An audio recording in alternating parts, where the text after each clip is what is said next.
రాష్ట్రంలో రైతన్న కష్టాలు ఏ విధంగా ఉన్నాయంటే, చెప్పుకుంటే తీరని విధంగా ఉన్నాయి.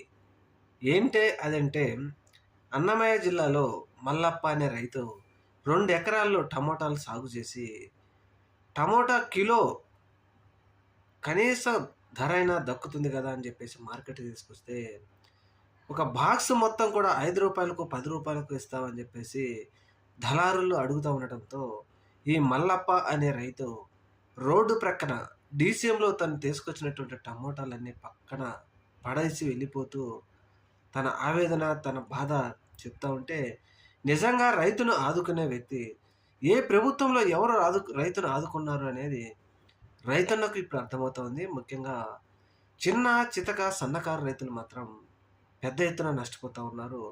ప్రభుత్వం కనీసమైనటువంటి మద్దతు ధర ఇవ్వకపోవడంతో రైతులు అనేక ఇబ్బందులు పడుతున్నారు.